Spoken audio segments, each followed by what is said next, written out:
Hey guys, welcome back to our channel. இன்னைக்கு வீடியோல ND Planet இந்த ஒரு IM இயர்ஃபோன்ஸ்க்கான ரிவ்யூ தான் பார்க்க போறோம். ND பிராண்ட் புதுசா இந்த Planet IM லான்ச் பண்ணிருக்காங்க. இது கொஞ்சம் பாப்புலரா பேசப்படுது. ஸோ இப்போ இந்த வீடியோல இந்த IMs எந்த அளவுக்கு மியூசிக் குவாலிட்டி இருக்கு, என்னெல்லாம் விஷயம்லாம் மிஸ் ஆகுது, ஸோ இது எல்லாமே இந்த வீடியோல பார்க்கலாம். அண்ட் இந்த ப்ராடக்ட் ஒரு ரிவ்யூ யூனிட், பட் வியூஸ் என்னோடது தான், பெய்ட் கிடையாது. இப்போ இந்த ப்ராடக்ட்கான ரிவ்யூ போகலாம். அண்ட் அதுக்கு முன்னாடி ஸ்டில் நம்ம சேனலுக்கு சப்ஸ்கிரைப் பண்ணலாம், மறக்காம சேனலுக்கு சப்ஸ்கிரைப் பண்ணிக்கோங்க. இந்த சேனல்ல ஆடியோ ப்ராடக்ட்ஸ் அண்ட் மற்ற கேட்ஜெட்ஸோட டீடைல்டு ரிவ்யூஸ் உங்களுக்கு கிடைக்கும்.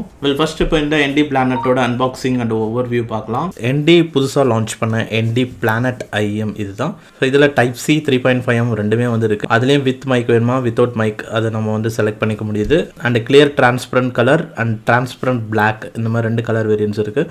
ஸோ நம்மளுக்கு டிரான்ஸ்பரண்ட் பிளாக் கிடச்சிருக்கு. ஆக்சுவலாக கிளியர் டிரான்ஸ்பரண்ட் ரொம்பவே சூப்பராக இருக்கும். And then 3.5M with mic variant வந்திருக்கு. இந்த ND Planet IM ரொம்பவே ஒரு பாப்புலராக இருக்குது ஆடியோ ஃபைல்ஸ் மத்தியில். அண்ட் இதில் 12mm beryllium plated dynamic drive கொடுத்துருக்கதா சொல்கிறாங்க. அண்ட் நீங்கள் ஸ்பேஷியல் அப்படின்ற ஆப்ஷன் நீங்கள் TWC இயர்பட்ஸ் எல்லாம் கேட்டிருப்பீங்க. அந்த ஸ்பேஷியல் அப்படின்ற விஷயத்தை இதில் first time spatial type of audio experience கிடைக்கும்னு சொல்கிறாங்க. பாக்ஸ் ஓப்பன் பண்ணனே ஃபர்ஸ்ட் எடுத்துனே ND Planet IM பார்க்க முடியுது. அண்ட் இங்கே ஒரு பாக்ஸ் கொடுத்துருக்காங்க. ஸோ இந்த பாக்ஸ்க்குள்ளே ஒரு கேபிள் ஒரு கவருக்குள்ளே வருது. அண்டு இயர் டிப்ஸ் 2 பேர் கொடுத்துருப்பாங்க. அண்ட் சம் புக்லெட்ஸ் இருக்குது. ஸோ இந்த கேபிள் கவர் ஜிப்லாக் கவர் மாதிரி கொடுத்துருக்காங்க. ஸோ ரொம்ப நல்ல விஷயம். ஸோ கவரை நம்ம மற்ற இதுக்கு யூஸ் பண்ணிக்கலாம். அண்ட் இந்த கவரில் கேபிள்ஸ் பார்த்திங்கன்னா இருக்குது. அண்ட் அதுக்கப்புறமா பாக்ஸில் பார்த்தீங்கன்னா மெயினான IM ஷெல் ஸோ இங்கே இருக்குது. இதுதான் பார்த்தீங்கன்னா IM ஷெல். இது full and full transparent. Actually இதுவே பார்த்தீங்கன்னா பிளாக் டிரான்ஸ்பரண்ட். கிளியர் டிரான்ஸ்பரண்ட் நீங்கள் வாங்கினீங்கன்னா இன்னும் க்ளீன் டிரான்ஸ்பரண்ட்டாக இருக்கும்.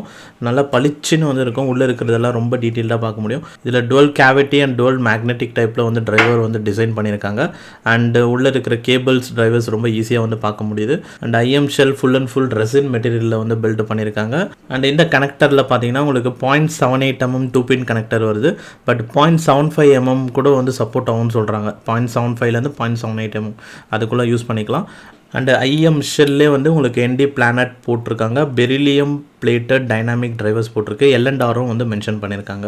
அண்ட் கேபிள் குவாலிட்டி வைஸ் இதில் 4 strands oxygen free copper cable இருக்கிறதா சொல்லியிருக்காங்க. நம்மக்கிட்ட இருக்கிறது 3.5mm பிளக். இது இல்லாமல் டைப் C பிளக்கும் இருக்குது.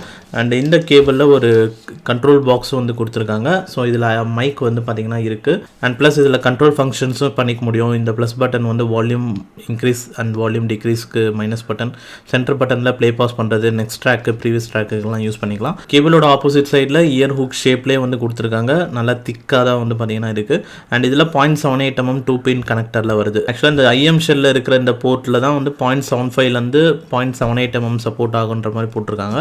பட் இந்த பின் கேபிளில் இருக்கிற பின் 0.78mm 2-pin கனெக்டர்.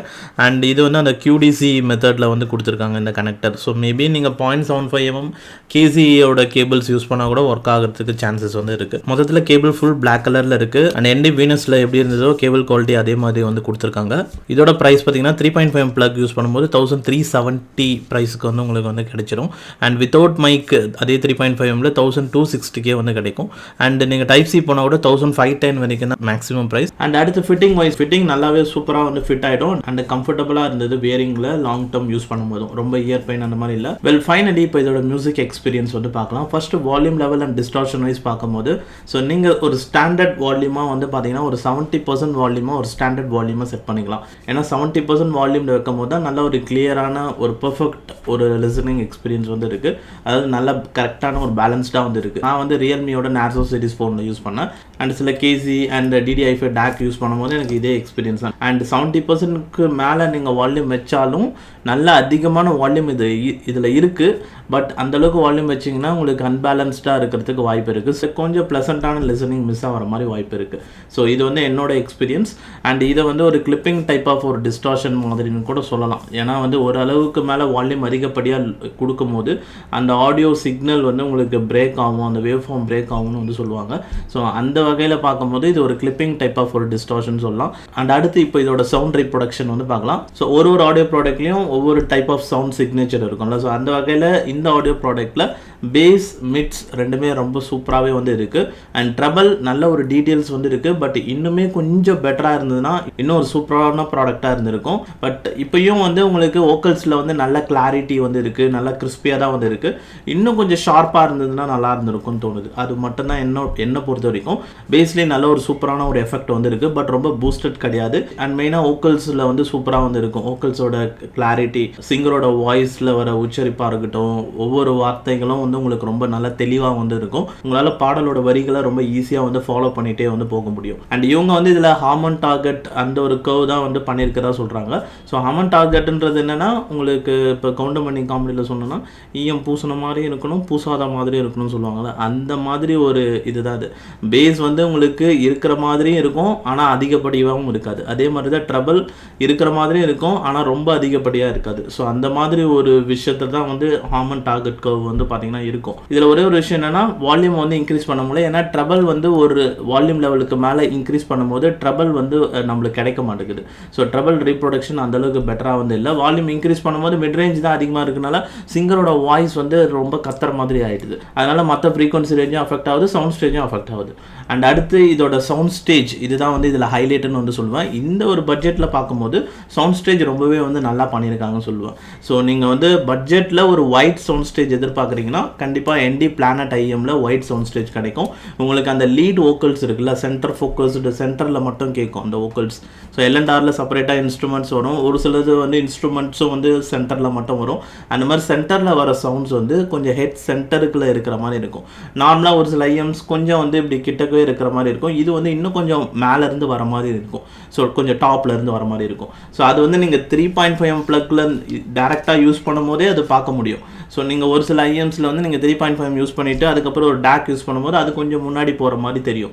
பட் இது டிஃபால்ட்டாகவே அப்படி இருக்கும். நீங்கள் டேக் அடிஷ்னலி யூஸ் பண்ணால் இன்னும் வந்து பெட்டராக வந்து இருக்கும். அண்ட் அதே மாதிரி நான் உங்களுக்கு வந்து அந்த ட்ரபிள் வந்து கொஞ்சம் கம்மியாக இருக்குன்னு சொன்னல, அது மேபி நீங்கள் கொஞ்சம் ஹை அண்ட் டேக்கோடு இதை யூஸ் பண்ணிங்கன்னா அப்போ வந்து கொஞ்சம் அந்த ட்ரபிளில் வந்து கொஞ்சம் கிறிஸ்பினஸ் இருக்கிறதுக்கு வாய்ப்பு வந்து இருக்குது. அண்ட் அதே மாதிரி வித்தில் வந்து எல்என்ஆர்லேயும் வந்து ஸ்டுடியோ சவுண்ட்ஸும் கொஞ்சம் நல்லா எக்ஸ்பேண்டடாக இருக்கும். ஸோ சவுண்ட் ஸ்டேஜ் நல்லா இருக்கிறதுனால சவுண்ட் செப்பரேஷன் ரொம்ப நல்லாயிருக்கும். வோக்கல்ஸுக்கும் மற்ற இன்ஸ்ட்ருமெண்ட்ஸுக்கும் நல்ல ஒரு ஸ்பேஸ் வந்து இருக்கும். ஸோ அதனால் எல்லா சவுண்ட்ஸும் எங்கெங்கே இருந்து வருதுன்றது ரொம்ப நல்லா ஃபீல் பண்ண முடியும்.